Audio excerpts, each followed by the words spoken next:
Hello and welcome to the second installment of History Bubble. Today we're covering Albania. To the struggles with Italy, to the time where it seemed like the whole world was against them. I will cover it all on History Bubble. The region we now know as Albania was ruled by the Romans for around 1,000 years. In 395, they became a part of the Eastern Roman Empire, later called the Byzantines. In the 12th century, we had the first written record of an Albanian people by the Byzantines. They became starved Albanian national tensions during this time and silenced them. Byzantines made Albania an autonomous region. This was called the Principality of Arbor. But when the Fourth Crusade struck and Constantinople was sacked, the empire was divided and most of Albania fell to the part called Epirus. Later, Serbia also conquered huge parts of what is now Albania, but it was like this for most of the 14th to 15th century. And many small Albanian principalities were created, most of which were vassals for other countries, except for two, one of them being the Principality of Albania. A man named Karl Topia kicked out the current Nepalese rulers of the country, but less than 30 years later, after the country's creation, the Ottomans came and conquered the territory, so we skip forward a few centuries to late 18th century. At this time, the Ottoman Empire was weak and had endured a lot of rebellions in the Balkans. At first, it was only Greece, but later Serbia, Montenegro, and Bulgaria all fought for independence at the same time. In the beginning, the Albanians fought with the Ottomans against the rebellious Balkan countries. But in 1910, 11, and 12 respectively, the Albanians rose in rebellion. The first two obviously failed, since there was a third one. But the third one was victorious for the Albanians. At this point, the Balkan League of Serbia, Greece, Montenegro, and Bulgaria had conquered most of Albania. So when they declared independence, it was uncertain they were getting it. But luckily for them, a treaty was signed in London, giving them their independence, forcing the Balkan League to move out of the country. But the Balkan League did not complain, since they were now recognized by the great powers and they could divide the rest of the Balkan between themselves.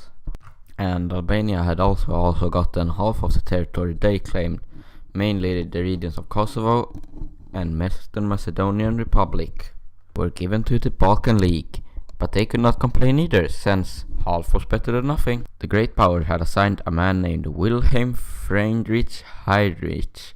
This was a German Protestant to rule a majority Muslim country, with the rest being Orthodox or Catholics. Good choice.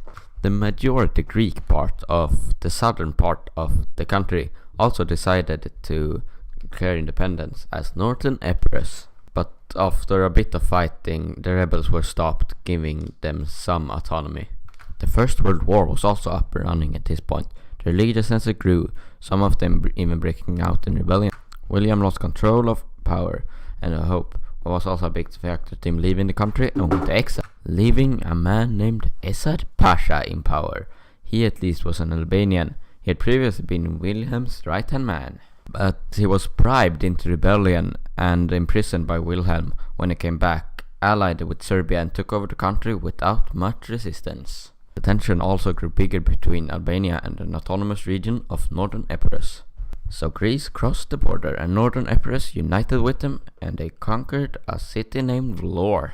Then the Italians came and conquered Vlor for themselves, and the Serbs, having retreated from a battle with the Austrian-Hungarian Empire in the First World War. They had retreated to Albania, conquering some of the northern part of the country, but Albanian guerrilla fighters, cold weather and starvation made it so not many Serbs survived the journey. This kinda in a way resembles the Anglo-Afghan War in the previous episode of History Bubble. The Austro-Hungarian Empire also started to occupy Albania during this time, but they called it a friendly occupation. This was because the two nations were not at war, but they had wanted to finish off the Serbian army. Then the Bulgarians invaded, Italy joined the Allies, and France also came to occupy the country. The Allies of World War I soon controlled most of the country, claiming they would make it an independent republic after the Italian protectorate. And for the first time in the war, there was a lot of fighting in Albania. The First World War soon ended with an Allied victory. But Albanian concern was far over. You see, most of the country was occupied by Italy, Greece, and others. They would like the land for themselves, but at the peace treaty for the World War without informing Albania, the former allies of World War I decided to split Albania between Italy, Yugoslavia, and Greece. This spread huge nationalistic movements in the country, and Albania started a war with Italy called the Volga War. But the treaty giving Albania away was signed without the US, so luckily for Albania, they broke the treaty and stood up for Albanian independence. The Albanians also won the Volga War, kicking out the Italians of the country. So they got their independence and re-established the Principality of Albania in 1920. But the Principality of Albania did not have a prince, and the High Council ruled the country, as this was all a mess and too much cover. To say it shortly, there was two people you need to know of from this time, Ahmet Bey Sugu and Fan S. Noli.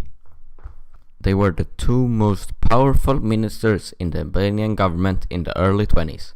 And Sugu basically took control over the country, but later in the June Revolution, Fan Noli took power, exiling Sugu, but he came back by the Yugoslav government, so he could take back power for himself, leaving him in power. But Albania could not be a principality because they didn't have a prince, so the government decided they should be a republic, with Sugu having veto and dictatorial powers ruling for the first 7 years. But even before those 7 years could run out, he was the clear king. Genius plan. Ahmet got many enemies over the years and he got his bodyguard always on his side. One time when visiting Vienna, he even fought with them against his would-be assassins. Albania came into a financial crisis in the 30s and they owed a lot of money to Italy. The Italians was also bitter over the Volga War and World War I. In the 1939, mere months before World War II, Italy invaded Albania and in less than a week had taken over the whole country. Sugu fled the country with his family, not wanting to become a puppet. The now called Albanian Kingdom now had a prime minister as a head of state. Italy started to make advancements to make Albania full Italian soil, encouraging Italians to move and live there.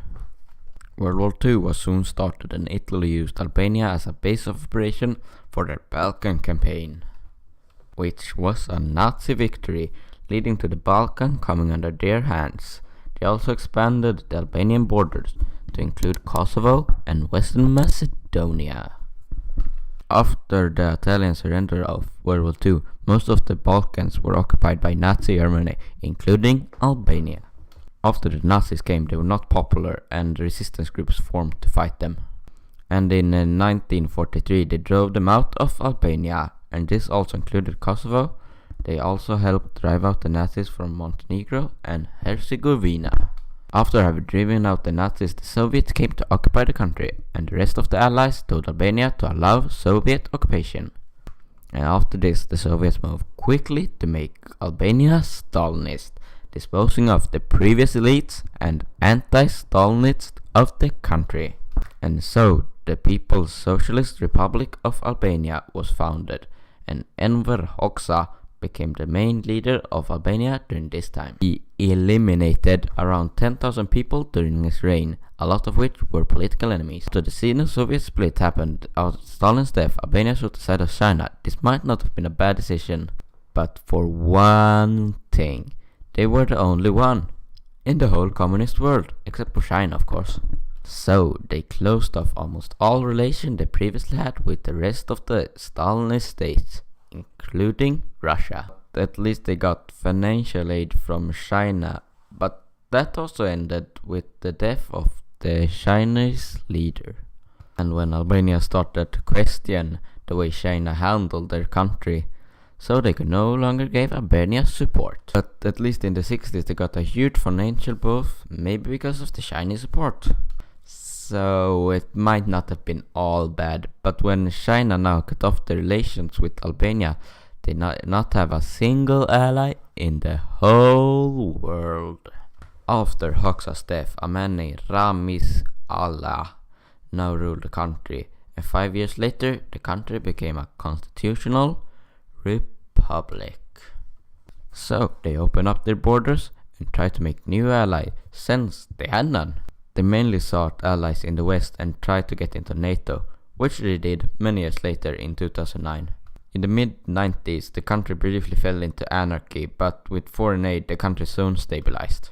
So that is all for today. See you in a while for my next video on Algeria.